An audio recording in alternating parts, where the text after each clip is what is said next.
Namaste, good morning, good afternoon. Our topic going on is fractions. Fractions means सभी लोग मैंने बताया पहले भी, फिर से एक बार रिवाइज करती हूँ. किसी भी ऑब्जेक्ट को टू इक्वल पार्ट्स में डिवाइड करना या इक्वल पार्ट्स में उसको डिवाइड करना, इट्स नॉट नेसेसरी कि हम उसको टू ही पार्ट्स में डिवाइड करें. इक्वल पार्ट में डिवाइड करना फ्रैक्शंस कहलाता है. फ्रैक्शंस हम उसको बोलते हैं. ओके ये हमारी फ्रैक्शन की मेन डेफिनेशन है. When an object divide into a number of equal parts it's called, each parts is called fraction. Okay अब इसके पहले वाले इसमें हम लोग देख चुके हैं कि वन बाय. अब फिर से एक बार देखते हैं आगे के फ्रैक्शंस. अब सपोज करिए हमारे पास एक रेक्टेंगल है.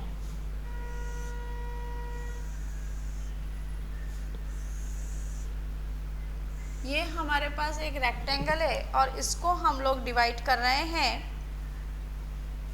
5 पार्ट में. Okay 1 2 3 4 and 5. 1 2 3 4 5. ओके ये पूरा एक रेक्टेंगल है और इसके कितने पार्ट है? 5.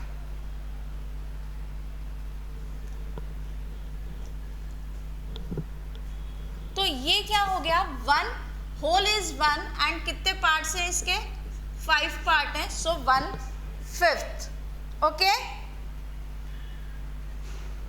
अब इसका एक पार्ट शेडेड, मैं इसको थोड़ा सा कलर कर देती हूँ. ओके ये मैंने इसका थोड़ा सा कलर कर दिया. तो 1/5 टोटल 5 पार्ट्स हैं, उसमें से 1 शेडेड पार्ट है. 1/5 तो इसको हम क्या बोलेंगे? 1/5.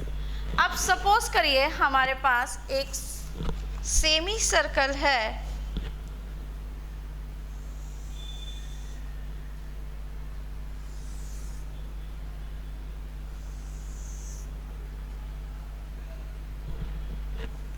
ज़्यादा डीप हो गया है ये.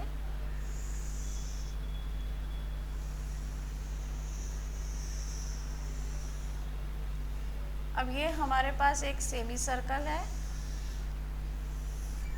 ओके अब इसको हमको इक्वल इसमें डिवाइड करना है.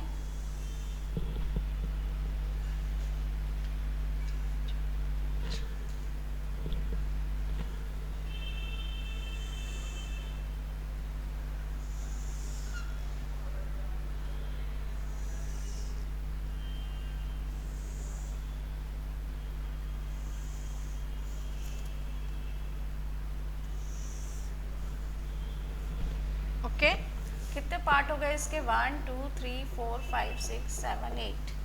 तो ये हो गया 1/8. 1/8. ओके क्यों? क्योंकि इसका ये पूरा है और ये 8 पार्ट हो गए. 1 पार्ट इज शेडेड. ऐसे ही 1/6 भी हम कर सकते हैं. चलिए हम इसी में करते हैं. 1/6 कैसे करेंगे? ट्रायंगल लेते हैं हम एक और हम इसको 6 इक्वल पार्ट में डिवाइड करते हैं. 1 2 3 4 5 देन 6 और 1 पार्ट इसका हम शेडेड करते हैं. तो ये हो गया 1/6. ओके ये 1/5 था. क्यों 5 था? 1 2 3 4 5 इसके पूरे पार्ट्स थे और 1 पार्ट शेडेड था. ये 6 क्यों है? क्योंकि 1 2 3 4 5 6 इसके टोटल पार्ट्स हैं और ये पूरा एक है और 1 पार्ट इसका शेडेड है. ऐसे ही 1/7 भी होगा. चलिए 1/7 सेम रहेगा इसी के जैसा. अब हम आगे करते हैं 4/7. पहले 3/4 कर लेते हैं. 3/4 समझते हैं और फिर हम 3/4 समझते हैं और फिर हम इसके आगे और क्लियर करेंगे. अब ये एक हमारे पास स्क्वायर है. अब इसके 4 इक्वल पार्ट हैं. अब इसमें से 3 पार्ट हमारे शेडेड हैं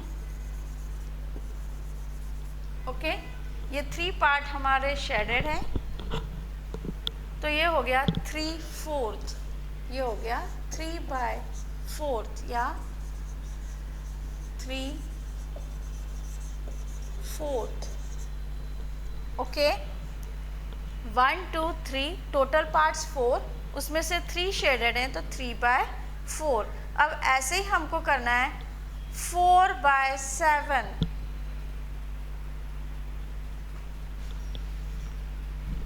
ओके, अब हम ये एक बनाएंगे, टोटल पार्ट बनाएंगे हम इसके 7,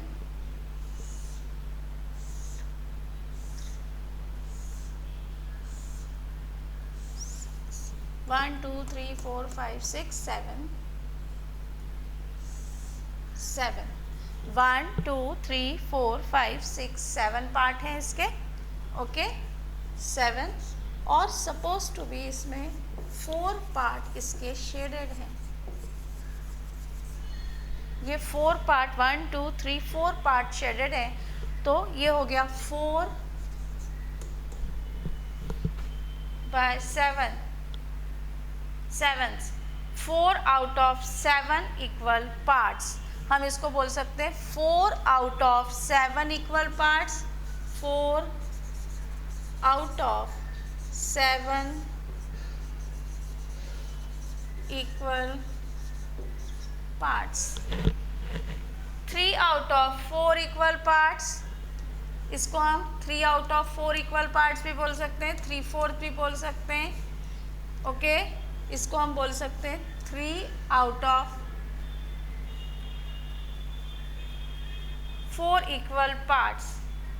ऐसे ही 5/8 भी बना सकते हैं हम लोग। चलिए एक बार और एक और बनाते हैं हम, 5 out of 8 equal parts,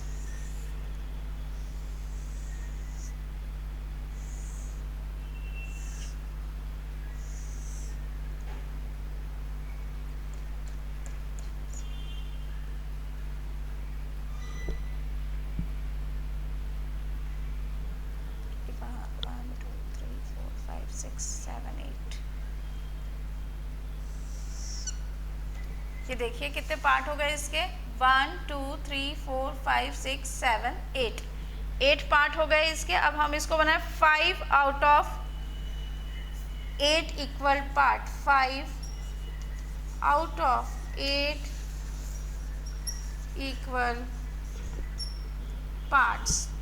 okay, तो अब 5 पार्ट हम इसके शेडेड कर देंगे,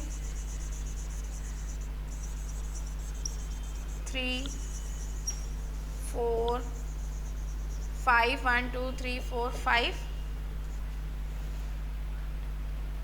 5 6 7 8, तो ये क्या हो गया 5/8। Okay, 5/8 equal parts. तो ये कुछ और फ्रैक्शंस के टाइप हुए कि हमको फ्रैक्शंस कैसे रीड आउट करना है और कैसे बनाना है, ये मैंने आपको एक्सप्लेन किया। इसमें बहुत सिंपल चैप्टर होता है फ्रैक्शंस, पर इसके कंसेप्ट्स क्लियर होने चाहिए, तभी ये हमको सिंपल लगता है। आई थिंक आप सभी के कंसेप्ट क्लियर हो गए होंगे। वीडियो को लाइक करिए, शेयर करिए और कमेंट्स बॉक्स में कमेंट्स भी डालिए। Thank you.